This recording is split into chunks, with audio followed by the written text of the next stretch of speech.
So in this video I'm going to write out some proper rational functions and then discuss the structure of the equivalent partial fraction decompositions.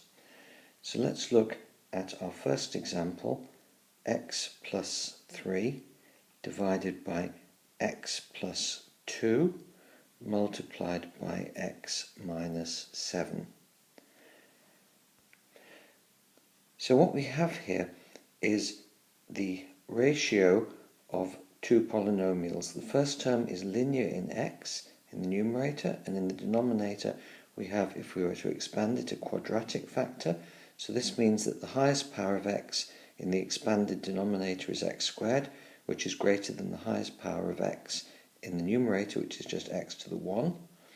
So therefore this is indeed a proper rational function. So what we want to do is to work out what possible structures could be in the partial fraction decomposition of this.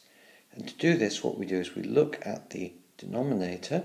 We see that we have two structures, both are linear in x plus 2 and x minus 7, and neither of them is repeated. We don't have, in other words, anything like x plus 2 squared or x minus 7 to the power of 4. So because they are linear and they are not repeated, the partial fraction decomposition of this has the following structure. It is going to be a constant which we as yet do not know, divided by x plus 2, plus b, a constant which we as yet do not know, divided by x minus 7. And we have written down one of these terms for each of the non-repeated linear factors that we have here. So this is our correct partial fraction decomposition, and we could in principle now go on to work out what these coefficients a and b are by putting these two terms on a common denominator, which by construction would be the original denominator here, and then we would equate the numerator of our new term on the right hand side to x plus 3, and in that way we could find out what a and b were. But I'm not going to do that at the moment. This video is just about how to write out such decompositions as this one. So I'm going to pause, make some room, and then write out another structure to look at.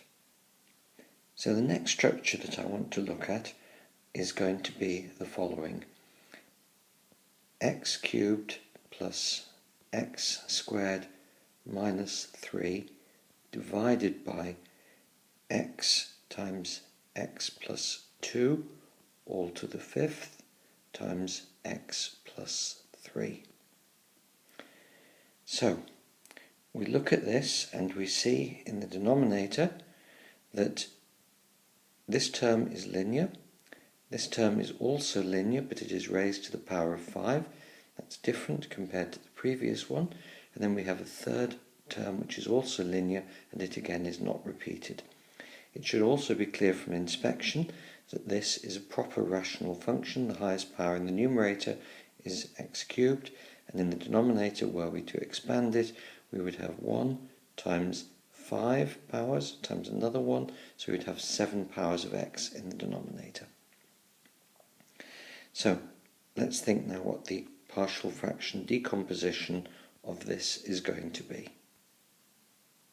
So when we look at this example, the difference between it, or the most important difference between it and the example above, is that one of the linear factors on the bottom here is repeated, and it is in fact repeated 5 times.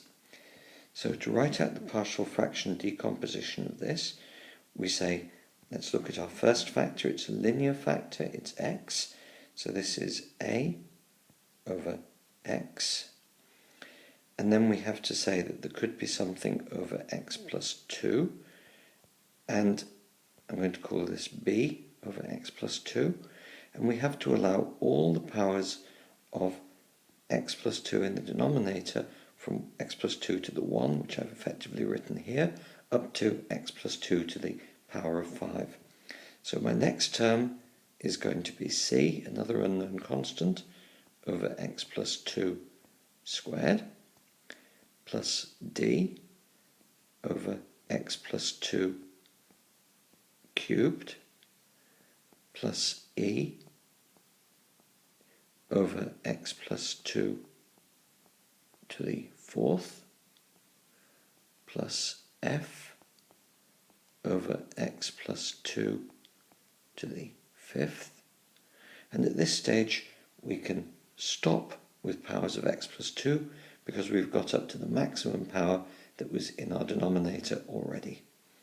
But we shouldn't forget that there is this power of x plus 3, so therefore I have to also add on plus g, another unknown constant, over x plus 3. And this is the complete partial fraction decomposition of this structure here. So let me pause, make some room, and move on to the next example. So the next example that I want to look at is going to involve a irreducible quadratic factor. So I'm going to look at 3x plus 7 divided by x plus 1 multiplied by x squared plus 2. So when we look at this structure, what we see is that in the denominator we have a linear term and we have a quadratic factor, and the first thing we should think about such a quadratic factor is, can we factorize it into a product of two linear terms? And it should be clear on reflection that we certainly cannot do that with this, because if you look at this factor here is always positive, or it could be 0 when x is 0, added to another positive term, so this sum is always positive. And if it could be factorized into a product of linear terms, it would have to be able to vanish. So this cannot be factorized, it is an irreducible quadratic. So the partial fraction decomposition of this is as follows. For the x plus 1 term in the denominator, that means that we're going to say that in our partial fraction decomposition there will be an unknown constant over x plus 1. For the quadratic term, what we are going to do is say that this tells us that we can have in the numerator for x squared plus 2 not just a constant but also a linear term in x. So let's say bx plus c, and this ratio that we have here is itself clearly a proper rational function. The highest power of x here is lower than the highest power of x here. So this is the partial fraction decomposition of the right-hand side. So let me make some room and look at another example. So the next example that I want to look at is a partial fraction of the form 7x squared plus 3x minus 8 divided by x minus 2 times x squared plus 1 squared. So when we look at this, again it is clearly a proper rational function. The highest power of x in the numerator is 2, and were we to expand the denominator, the highest power we would have would be x squared squared, that's x to the fourth, times x to the fifth. So the partial fraction decomposition of this is going to be as follows. A over x minus 2, because in the denominator here there is a linear term and it is not repeated, plus bx plus c over x squared plus 1, which is there because it is just to the power 1. This is a subleading term corresponding to this, in the same way that in this example here we had to allow all the subleading powers of our linear term. And then again we have plus dx plus e over x squared plus 1 squared. So that is the highest power in the denominator corresponding to that. So that is the partial fraction decomposition of this structure here. So I'll pause that, make some room, and do a final example.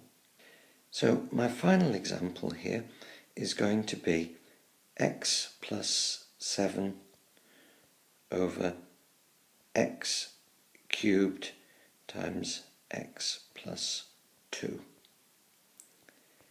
Now, when we look at this example, we see that in the denominator we have x cubed multiplied by x plus 2. This is clearly a linear term, and what I would like to emphasize is that x on its own is a linear term, and even if it is cubed, it means it is a linear term repeated 3 times. So the correct partial fraction decomposition of this is going to be a over x plus b over x squared plus c over x cubed plus d over x plus 2.